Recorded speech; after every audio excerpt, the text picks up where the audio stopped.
Ladies and gentlemen, boys and girls, welcome and welcome back to another fun-filled edition of Soap Lore. I'm your host, Jet, still viewing and reviewing the soapiest, sudsiest primetime storyline of 1982. We're back on the West Coast doing the absolute most, and things are heating up for real, for real. So whether you're new to this or true to this, sit back and enjoy. Tell those kids it's time to play outside or out of sight. Matter of fact, don't y'all have homework? School's already started. Tell babe no questions, suggestions, or concerns. Matter of fact, get in there with those kids. Figure out trigonometry or whatever it is they're doing. Everyone else in earshot. Cool. Quiet. Checked out. Only options you're going to have, my friend, because we are watching our stories. Ladies and gentlemen, boys and girls, this is Soap Lore.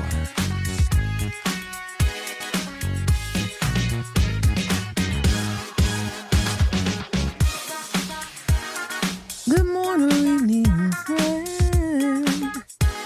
I'm your friendly announcer. I have a soap opera to share with you and somebody. Welcome back to Soap Lore. How are you doing, gorgeous? I hope your day is shaping up well. I apologize if the sound quality is a little bit jank-a-lank today. I hope I don't have to re-record this. It is hot as fish grease outside. I had to up the ante on the AC. I'm sitting right up under that sucker today, and that's just how it's gonna have to be. I can't be melting for no reason. I'm so over summer. But you know what I'm not over? The drama on the icon that is Knots Landing. Today's episode, season 3, episode, no, not 3. What am I even saying? Season 4, episode, oh, no way. Are we on 14? Yeah, we're already on 14 on this one. That's pretty awesome. I don't think there's very many left. There's less than 10 left on Knots Landing. I'm actually working on something, guys. Please hit me up if you'd be interested in with like a watch with me. I'm trying to figure out how to do the screen in thing. I want to put up a couple of episodes where you actually get to see my reaction in real time before I record the podcast. I know sometimes I watch it and record at the same time. This is not the case for this one. I'm actually about 75% through with this, but I have to go back because I need to get this Kenny and Gary argument thing crystal clear. I'm doing this because I know I have my biases. I know that I tend to, actually, I'm not a fan of either one of them. I don't hate either one of them. I'm certainly not a Kenny fan, but this season and this show will do this to you. It'll make you start looking at everybody differently. It'll make you start taking sides that you didn't think you would take, but that is the beauty of real life. And that's the beauty of this show. So go ahead and pour yourself up something bubbly and bright as we jump into season 4, episode 14 of Knots Landing, and Teddy Makes 3. I want to shout out a friend of a friend. Bob's friend and he had a conversation about I guess I'm going to call it a pre-roll. A few episodes back, I mentioned that I don't remember there being like a synopsis at the very beginning of Knots Landing all the time. I really don't. I think it happened a couple of times, but I noticed this episode had one too. I just kind of skipped past it so that I didn't get any details. He and I both sort of agree, like that seems like an unusual thing to put at the beginning of a show, but he had a friend who would mention that same thing, like, well, why would you put that at the beginning? He says that back in the day, I suppose, if you were like, let's say you were a fan of Dallas and this show came on right after, you could get a synopsis and make a decision for yourself to decide if you're going to watch it, because not everybody, not like now, like we just binge everything. If they caught you early on, you could stick around and watch it. And now that he says that, I'm like, okay, I kind of remember that being a thing on TGIF. If you're my age, you do remember TGIF. It was on Friday nights on ABC, and it'd be like, I think it was Urkel, Full House. I might be mixing up the days. I feel like Full House is on a Thursday. Step by Step, that's the one where Bobby's in it. And there was another show, but I do think that they would give you a little taste at the very beginning, or maybe I'm remembering that they would pump the commercials for it on another day so that you would tune in. It's hard to remember, but I'm saying all that to say I can understand why you would put it at the top of the show, especially at a time where you had to go home and catch this while it was on. With that being said, I went back and watched the Gary and Kenny parts of episode 13. I'm sure all of us born in the 80s can remember running home to watch a show that you wanted to, if you wanted to watch it in real time. Now, I knew that there was going to be repeats.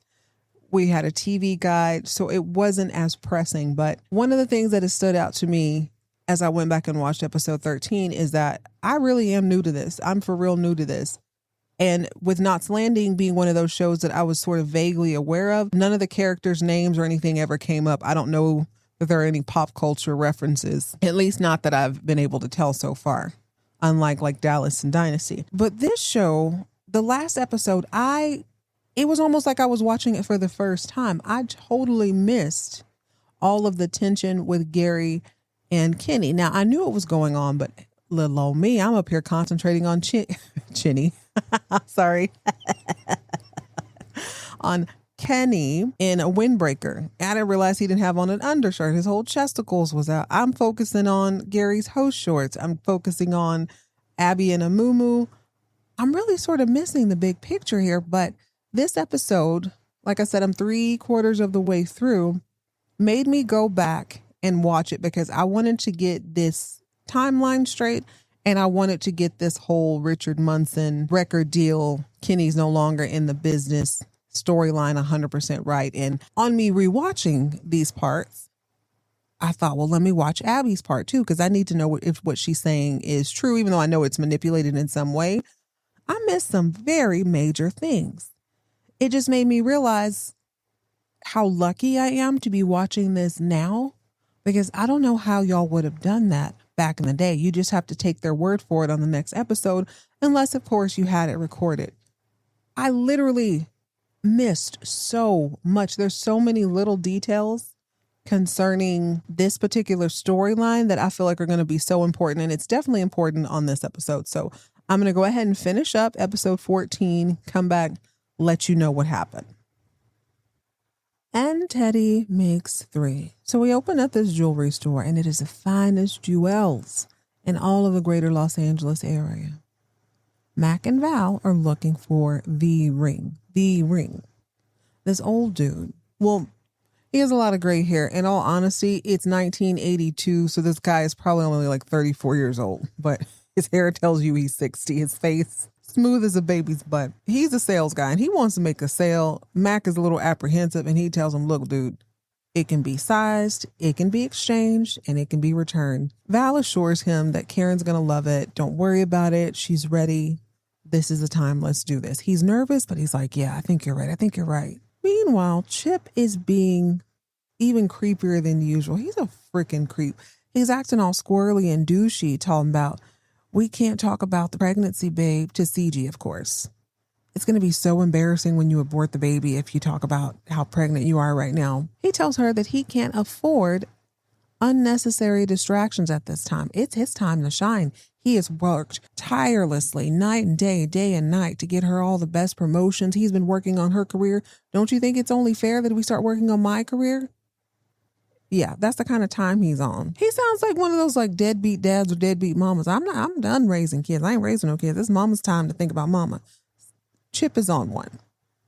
So later, Ciji is singing this rock pop ballad in Munson's new studio with real producers, stage, all that. She's singing her little heart out. So once she's done, she and one of the new producers are trying to figure out what exactly about the song they don't like. She's like, that was okay, but I feel like something's off. And the producer's like, yeah, I think the synthesizer's too loud or something. So they're in the middle of this conversation.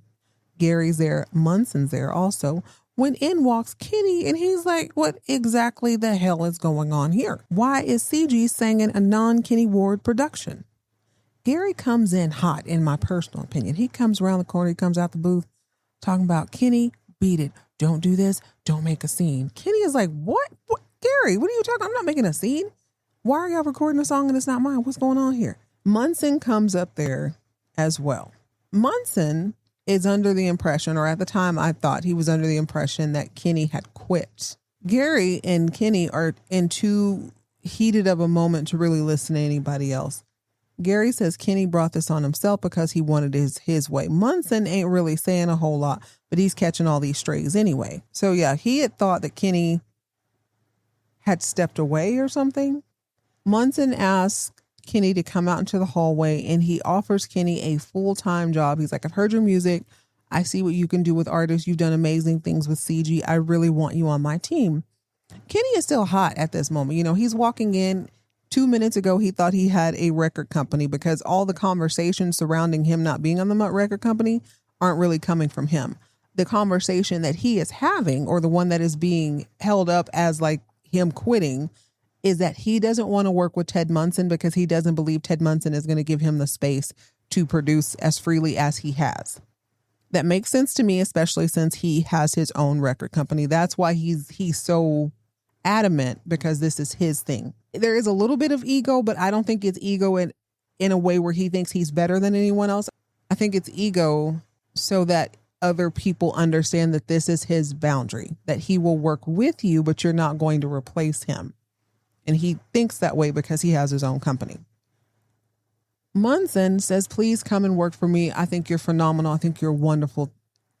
Kenny says, I can't. I had a record company up until about 5 minutes ago, and that was my only chance to become you. I don't want to work for you. I want to be you. Munson's like, dude, I know, but this is just, you're upset right now. Why don't you take a beat? Please think about it. Please consider it. Ted Munson, or Richard Munson, or whatever the hell his name is, he's actually pretty cool. Something very, very interesting, though, in this scene is that Munson says that he told Gary that he wanted to work with him. We'll get to that here in a little bit. Okay, so Kenny is appalled. Blah, blah, blah, blah, blah.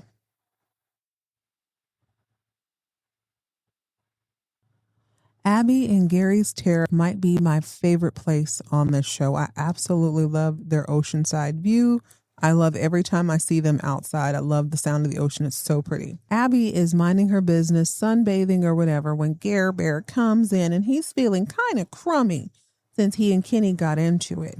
Abby reassures him that Kenny had become impossible to work with. You did the right thing, honey. Everything's going to be fine. But Gary's like, well, why do I feel so crappy then? He said this more times than a little bit at this point. Meanwhile, on the other side of town, Karen and her old boyfriend are having a fancy dinner. Both of them are eating out of a family-sized bowl of salad. Y'all remember back in the day, those faux wood bowls that you put the family salad in the middle? They both have one of those in front of them. Teddy, if you recall, is who we all thought was Diana's daddy for a hot little second. Karen didn't seem so I thought about that. Karen was not really all that bothered about that in the episode, even though Teddy was damn near adamant that was his baby. She was like, no, it couldn't be. But it seemed like the timeline was a little bit off. She wasn't all that worried about it anyway. Teddy is back, and he's really, really feeling Karen this episode. There's something about her. Probably that she's not in mourning anymore. She's sort of glowing because she's got this new booski. Teddy is feeling her out. He wants to see if this can go anywhere. And she tells him that she's met a man, a wonderful man. And you remember my neighbor Val? I invited them to join us for coffee. They're going to be joining us here in a little bit. I find this to be a pretty impressive feat considering cell phones didn't exist. Perhaps she got up and went to the payphone and made a call, or like we all did long before cell phones, she just sort of planned it out. Girl, I'm going to be eating. Y'all come through about 9 o'clock, you and Mac. So Val and Mac show up, and immediately you can tell that Mac is put off by Teddy. He ain't really feeling this. He can see right away that Teddy wants Karen real, real bad, and he can't really tell if Karen wants him. The next time we see Val, she is laying on the floor in her house in a workout outfit, trying to get summertime fine, working on her thighs and whatnot. When she has this total moment of clarity, it seems it comes out of nowhere. Just bam, hits her. She says to herself, I ain't seen my manuscript in a while. My manuscript for my second book. Where the hell is it? That is so real, though, because sometimes you just remember the most random things at the most random time. She realizes that she hadn't seen her new manuscript in a minute, so she jumps up and she starts looking over at her desk, shuffling papers around, moving, and then she's starting to get more and more angry as she's moving stuff around. She hollers for Lily Mae. Mama, have you seen my book? Lily Mae comes in there. And Val is like, have you been sneaking around reading my ish? Lily Mae says, hell no. I just got back in your good graces with you. I don't even want smoke with you like that, Vidalia. I haven't touched your stuff. Vidalia already knows what's up. In her mind, she's like, yeah, I know something up. I know I didn't just accidentally misplace a whole manuscript. Last time it went missing, it was you. I know somebody took it. She ain't really saying it, but that's the implication here. Her and Lily Mae are kind of going back and forth when Chip's slimy ass comes just slithering through the door. Val immediately says, Chip, you been going through my shit? Chip immediately starts gaslighting Val, offering to help her look for the book he stole 2 episodes ago. Much later on in the episode, Val is reading and working in bed when she drops a pen or something, and she discovers that her book magically appears underneath her bed. She hollers for Lily Mae. They come in and they start celebrating, but Val, it just ain't sitting right with her. Lily Mae is like, well, you see there, you were working, you must have fallen asleep and it fell under your bed. Then how come it wasn't on the side of the bed? How come it wasn't in the drawer? But in all reality, Chip did steal it from underneath her bed. So in his defense, that's where it was originally. In her defense, he did steal it. But you know what? More than one thing can be true at the same time. And it often is. What's that saying? It doesn't matter what you know. It matters what you can prove. Can't really prove anything right now. Okay, so let's get back to Mac and Karen. Later, Mac and Karen are in her very dark living room in front of a fire in Southern California, because that's normal. Karen is talking about Teddy and how he turned her from a vapid little fashionista to a freedom fighter. Talk about random thoughts popping into your head at the right moment. Mac is prompted by the civil rights and arrest and thrown in jail talk to reach into his pocket and pull out a diamond he has for Karen. I suppose oppressive laws and cells and handcuffs are marriage adjacent to some people. Apparently they are to Mac. He's like, oh yeah, that's right. He pulls out the ring and he asks Karen if she would do him the honor of being his wife. Mr. I ain't never gonna get married in my life wants Karen to be wifey. A widow with 3 kids, 2 of which are perfectly lovely. One is kind of a nightmare, but he doesn't seem to mind. Now, Karen, she looks happy. In her defense, she actually does look happy, but she says it's a really big consideration, especially where the kids are concerned.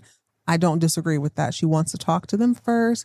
Mac, it's a little bit more complicated than that. It's not just me. It's my family. I have to see how the kids like it. And he agrees with that. He's like, okay, yeah, that's cool. I get that. But what do you say in the meantime? And she says, probably. Huh.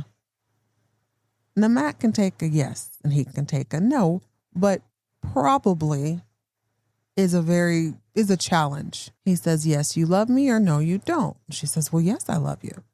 He goes, okay, so yes or no? Probably. It's funny how this conversation to me is similar to the one Ciji and Chip had in a lot of ways, where if you love me, you will XYZ. Only this conversation that they're having, I feel like is way more healthy. It's an honest, like, I want you to be honest about how you feel, even if it hurts my feelings, just tell me. As where Chip is like, I want you to honestly get rid of this kid, period, because you love me. I don't really care if you feel opposite of that. I'm going to keep working on you to make you do what I want you to do. Where Mac is just like, just let me know one way or another. This conversation doesn't necessarily feel as grimy, but it is way more confusing. It's especially confusing to Mac because he's never been confused about Karen before. She's a yes or no type lady, so why would she say probably? It must bother him all night because the next day he goes over to see Vidalia, the Onion Queen, and he tells her what happened. And boy, I gotta tell you, I've said this before, but Val is spending that book money well. She ain't had a prairie dress on in like 4 episodes. There's not been like a single ponytail right at the crown of her head. She got her hair did. She's wearing leather. She's wearing more adult clothing now. She looks fantastic. But she is also a little bit taken aback, but not really worried. She's trying to soothe Mac's nerves a little bit because she understands, yeah, that's kind of confusing. And she says, no. Karen loves you. I'm sure she was just taken aback. Give her a second. She's going to say yes. Just let her talk to the kids. Don't even worry about it. Well, there's a rat-a-tat-tat at the door. Valine gets up to go get it. And sure enough, it's Karen. Karen's like, girl, I got to talk to you. Now, Max sees her and he's polite, but you can tell that he's upset. Hi, Karen. How are you? How did you sleep last night? Fine. Well, I didn't. He leaves. Karen feels bad because he's mad. She talks about, and from their conversation, we learn that Karen had a long talk with her kids and they're all ecstatic. They think it's a wonderful idea. They have absolutely no qualms about her marrying Mac. They, in fact, think she should do it. Even Diana. She definitely wants it so badly. It scares her. And she's probably afraid to lose another husband. I mean, she may be out of the mourning stage, at least for now, but I mean, it's still pretty traumatic. Val and I also think that she thinks the bottom's going to fall out of this relationship pretty soon. And if it does, that would be really, really hard to accept. But that's the thing. That's the thing about fear. Fear will rob you of a lot of beauty in your life if you let it. I can't tell you how many times I let being afraid keep me from doing what I needed to do or what I really wanted to do. But as long as there's breath in your lungs, there's an opportunity to change. I'm afraid sometimes too, soap fiends. I'm scared when I think about the world that my kids live in, and I'm scared when I think I'm going to piss off this flock of birds near this tree that I like parking at. I like to park there for shade, and sometimes I think one day I'll do something to annoy them and they're going to attack me, start pecking me in the head or doo-doo on me right before I go inside a building. Both these fears I feel like they're pretty rational. One's probably a little more serious than the other, but a fear is a fear nonetheless. Some fears are irrational and others are totally rational, but I, Jet Shay, walk by faith. I can usually talk myself or anyone else off the ledge, and I need you to understand that before I go on in this episode. I'm afraid of a lot of things, none of which include being wrong. I am not afraid to be wrong. Much like Mac in this episode, I can take a yes, just like I can take a no. I will accept you as you are. I accept me as I am. But unlike Mac, I believe, and I often reside in, a lot of nuances. Realize that there are many options to a lot of things. Many things can be true at once. With that being said, my dear soap fiends, I need to confess something to you that I'm not proud of. I'm actually questioning my own mind right now. All I can say is that I am a red-blooded American woman, and sometimes I get distracted. Many things are true at the same time, okay? Keep that in mind. If you have a moment, my friends, I need you to turn on Knots Landing. Stop whatever you're doing. Turn on Knots Landing on whatever device you watch it on, and I need you to skip to the 18-minute and 40-second marker. God, I'm not proud, and I'm a little confused by my emotions, which doesn't happen very much. Let me set the scene for those of you who aren't watching. Gary Botswana Cowhide Couture Ewing is out on the oceanside terrace that I love so much, lifting the shiniest weights I've ever seen in my life. I thought they were fake at first. Pretty quickly, I realized he isn't fake lifting, not by any means. By my estimates, he's lifting anywhere between 120, 100 pounds, including the bar, of course. My first thoughts as I watch him lift, oh, okay, so that's how he keeps in shape. I had always imagined that he did like martial arts or something, yoga, swimming. He's really long and lean, so I was not expecting him to be in the gym lifting weights, not at all. By the 18-minute, 45-second mark, I realized that he is not only lifting, he's truly lifting with force. He seems to be upset or something. And I happened to notice his sweaty, tan chest rising and falling. It's also at this point I realized, it's about 18 minutes and 48 seconds in, that he's wearing a weightlifting belt. And I think to myself, wow, that's really responsible of him because back injuries suck. Shackelford must really work out regularly. And he thought to himself, let me do that. Let me put on a belt.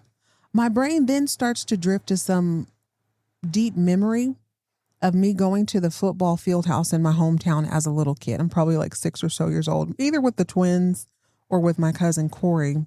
And like, I can almost smell the leather. I can smell the gym. Smells like sweat. It's hot as fish grease in there. But those leather belts were hanging up. And I remember I used to like them because I thought they were wrestling belts. I thought they were so cool. And I can almost smell it. I can almost feel the leather in my hand. I'm totally taken aback in this memory. Oh, bear with me, y'all. Until Gary carefully places the bar back on the rack and he stands up. 18 minutes, 53 seconds. He stands up and I notice this small tuft of hair in the middle of his chest that I hadn't noticed before. And I say, oh my. Sometimes I be forgetting that Gary is fine. 18 minutes, 57 seconds. Abby graces us with her presence in a butter yellow outfit. So I'm relieved for about 4 seconds because I'm like, oh my God, where was my mind going? I'm relieved until I notice that Gary is now lifting hand weights from circa 1905. He looks like one of those old boxers.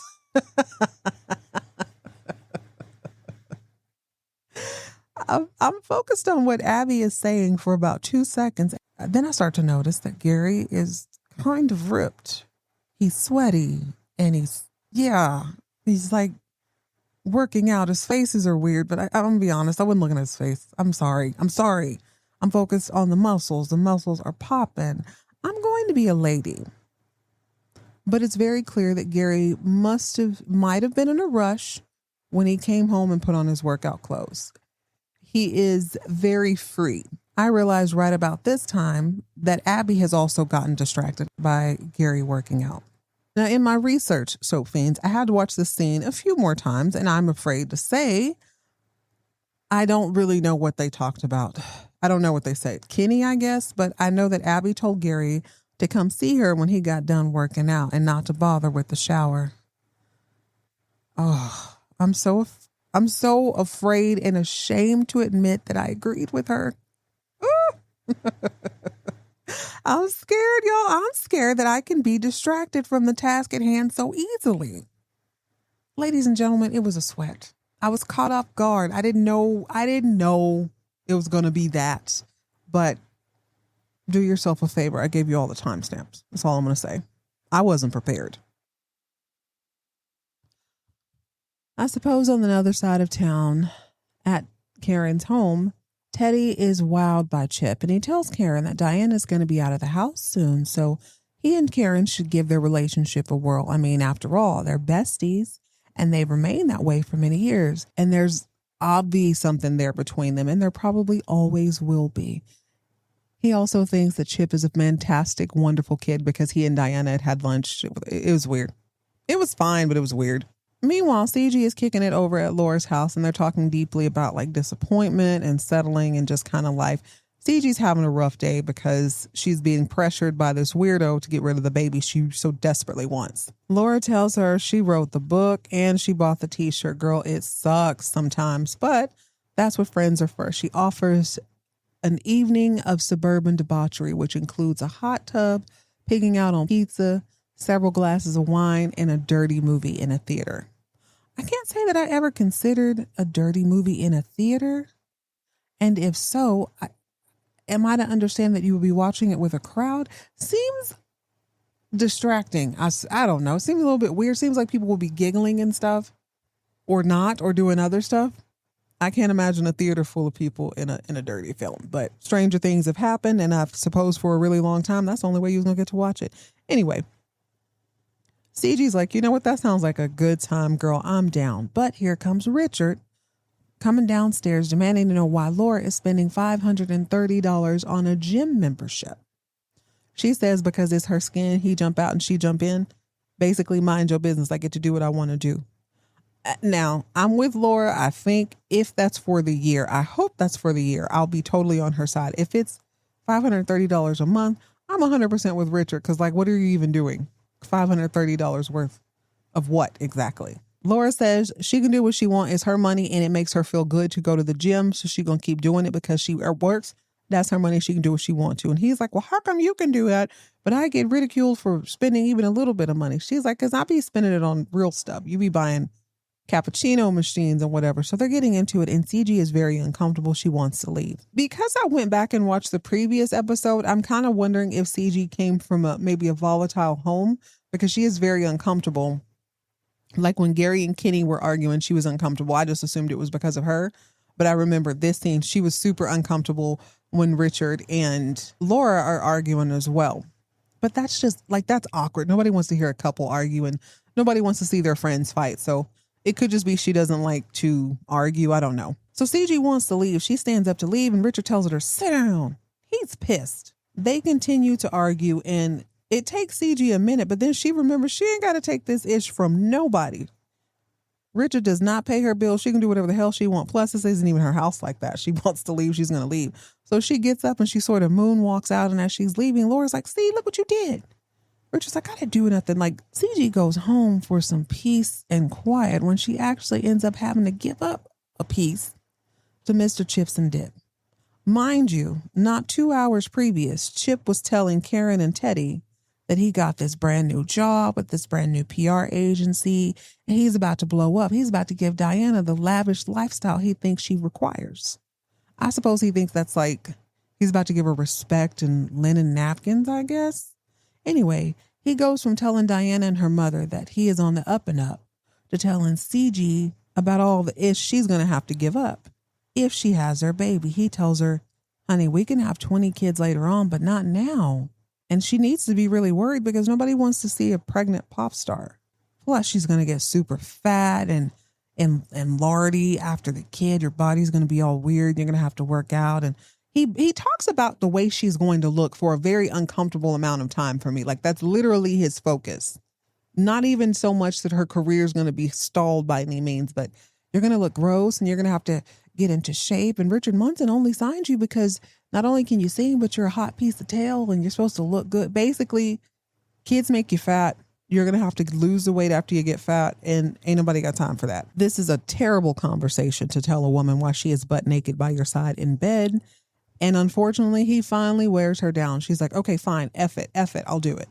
Meanwhile, over at dinner at Karen's and Mac. Oops, it's not Karen and Mac's house now, is it? At Karen's house, Mac and the kid and Teddy and Karen are having a discussion over dinner. They are talking about different policies and different things they think should be put into place. Typical like political conversation. And Karen and Teddy are all gung-ho. This is like they're reliving their glory days, and Diana's a whole lot like Karen used to be. So it's a very lively conversation. Now Mac is looking annoyed, but like he's trying to be cool too at the same time, because he understands.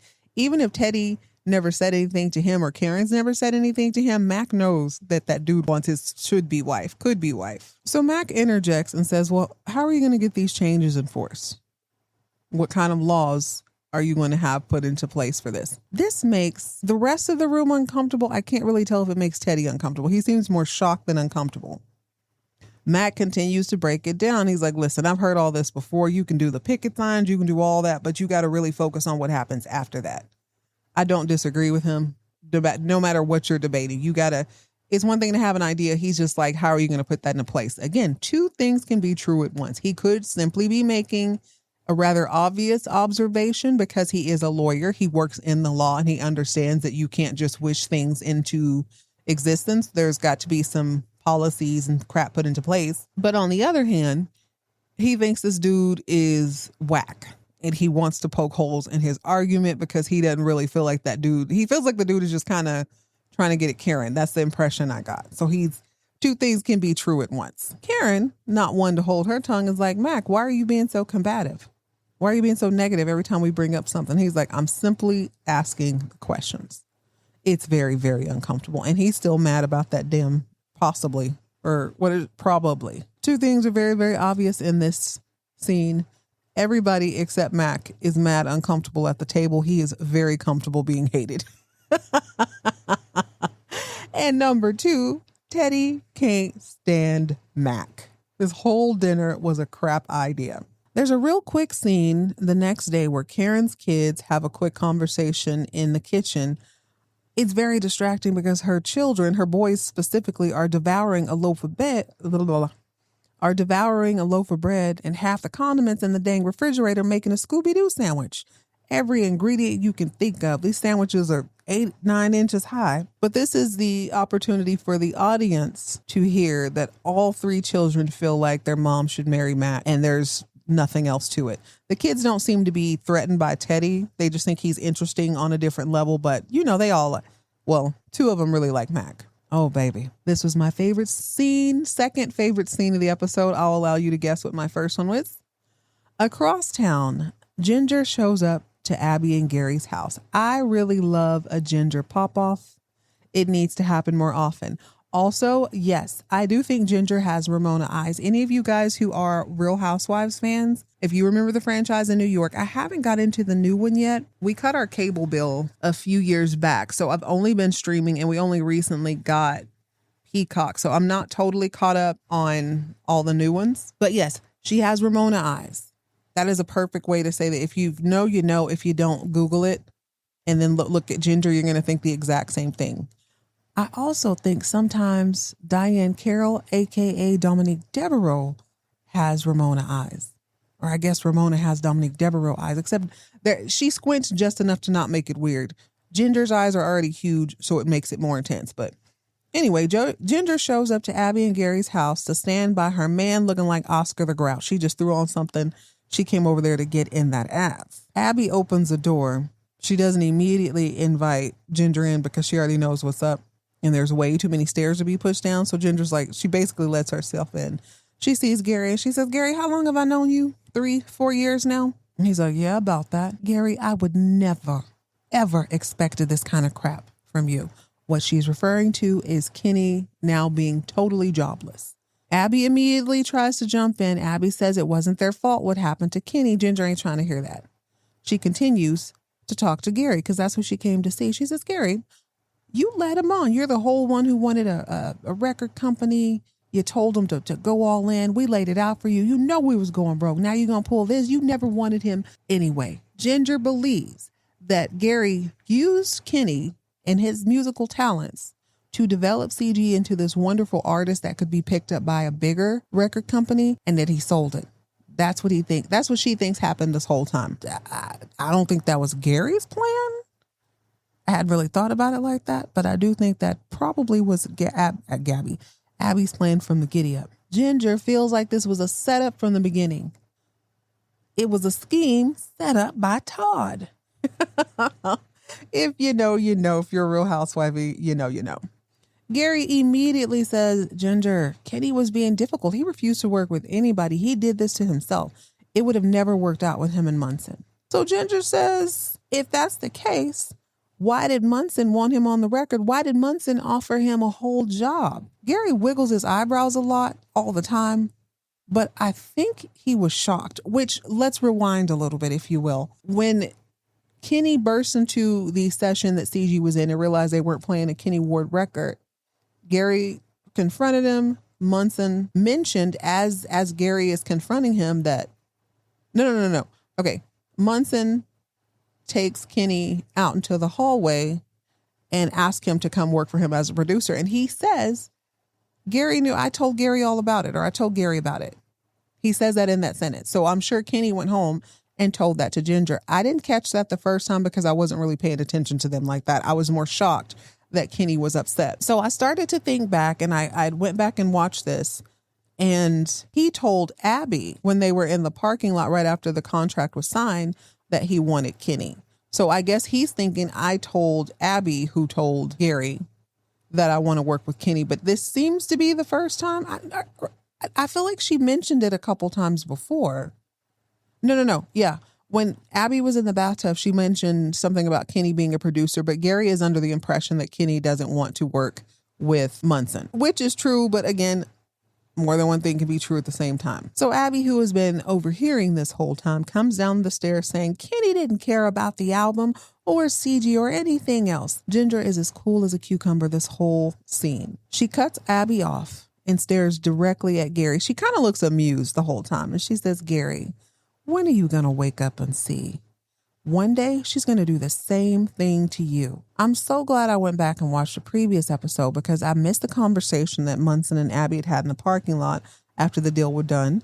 When Munson casually mentioned that Kenny Ward is phenomenal, how many songs is he working on? Abby says, Kenny Ward is out. Remember? You wanted him gone. Munson quickly corrects her and he says, no, you wanted him gone. I remember that suggestion came directly from you. I want him as a producer on the album. So Abby quickly says, yeah, Kenny is magical or something like that.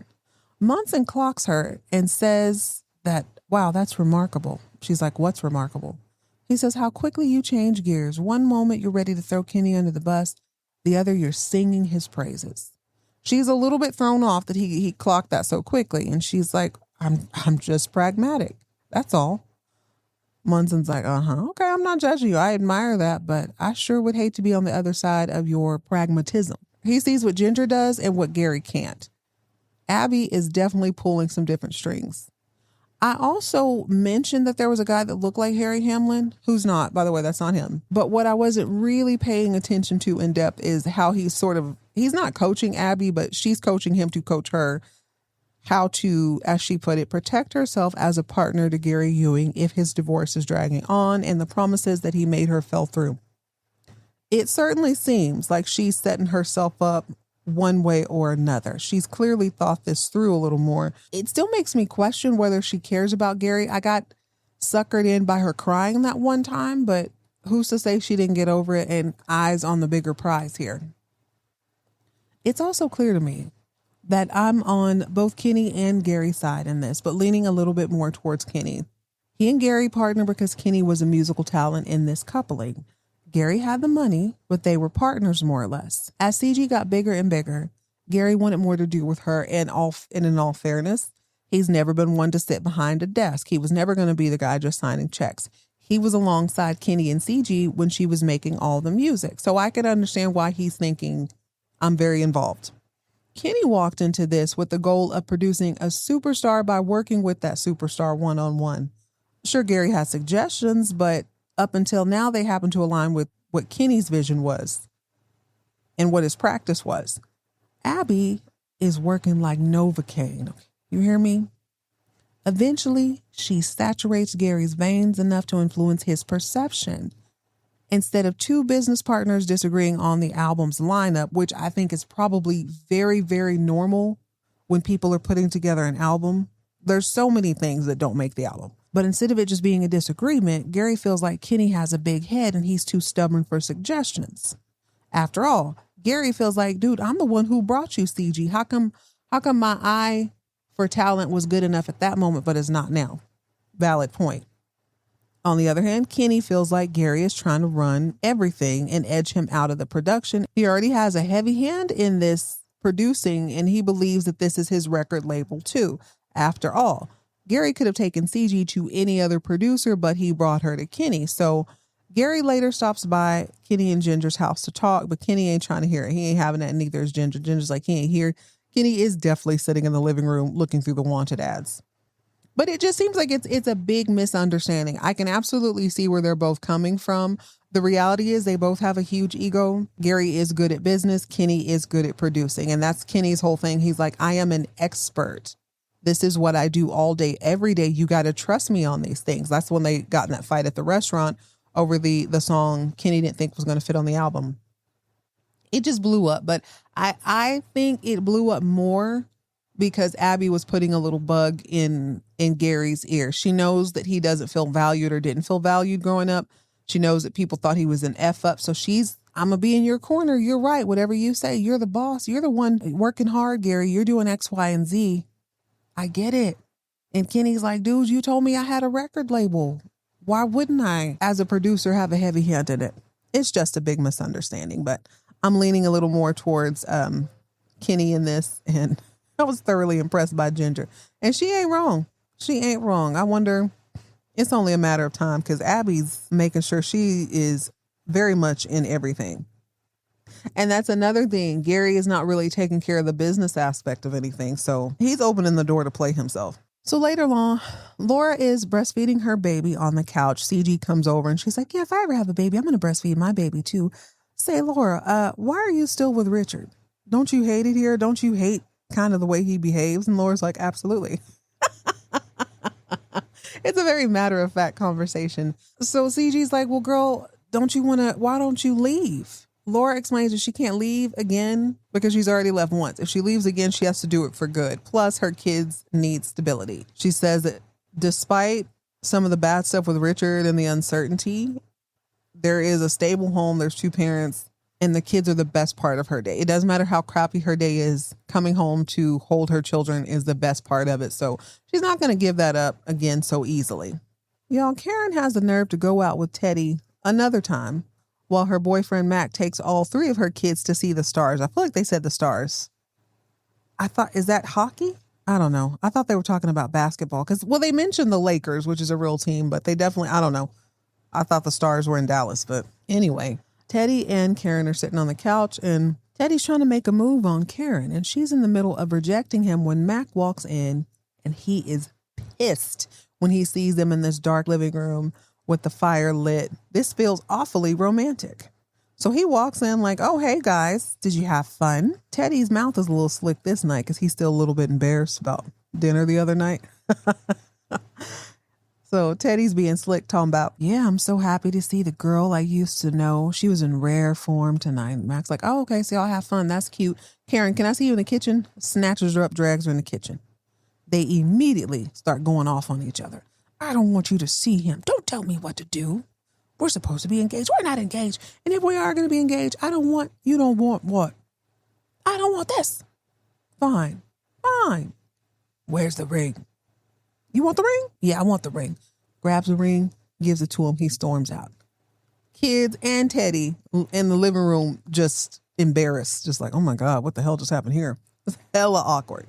The next morning, Karen is murdering a bagel with cream cheese while Val is explaining that there's something creepy, deepy, and weird about Chip. It just makes her flesh crawl. Karen's in a daze. She's not really listening. And Val's like, oh, girl, I'm so sorry. I'm going on and on about me. Are you okay? What's going on? Karen says she didn't want to marry Mac if he's going to be acting like that. Valine says, I'm going to stop you right there, Karen. Karen tries to get loud. She says, not in my house. Not in my house. Stop acting up. If you don't marry that man, you're going to regret it your whole life, and you'll never forgive yourself. And you know what? I might not forgive you either. Valine, the Vidalia book writing onion queen, has put her foot down. I'm loving it. I am loving it. And she's not wrong. Quit playing his face. She also tells Karen that Mac is only feeling insecure because you gave him a sort of maybe if I have time sort of answer. And you're out here lollygagging with this little weirdo, almost baby daddy type. Okay, I added that last part. She didn't say that. She does tell her to snap out of it and go ahead and get your man. Meanwhile, Diana is across town talking to Mac. She knocks on his door and she wisely asks him if there's any reason she shouldn't be here, i.e., are there any butt-naked baddies running around your apartment that I don't need to see because it's going to change my whole tone. It's going to change my whole attitude if that's the case. He's like, nah, the coast is clear. You can go ahead and come in. So she comes in and she's like, Mac, I need you just to love my mother because she loves you and you're going to lose her if you don't realize you already have her. It gives you a different perspective as to why the kids were so gung-ho with their mom marrying Mac. It's not only that they like Mac. Inside, no, Mac is like, wait a minute, you don't even like me. Diana says, I like you just fine, but, get your head out of your butt. But it shows that the kids aren't threatened. They see the way their mom acts with Mac. They knew the way she acted with their dad. They see the way she acts with Teddy. They know for a fact that Teddy is nowhere near a threat. They aren't even worried about it. They just think he's a cool dude from New York. He's a lot of fun. He's an old family friend. As far as they're concerned, they're not even worried about him. And that's what Diana wants Mac to know. That dude could never. He will never. And I have to agree with her. So Mac's like, dang, if Diana came over here and said that, it might just be true. She also tells him, don't push her. Give her a little space. If you push her, she's going to push back. She's going to push away. Just give her a little bit and she'll come to me. She'll come to you.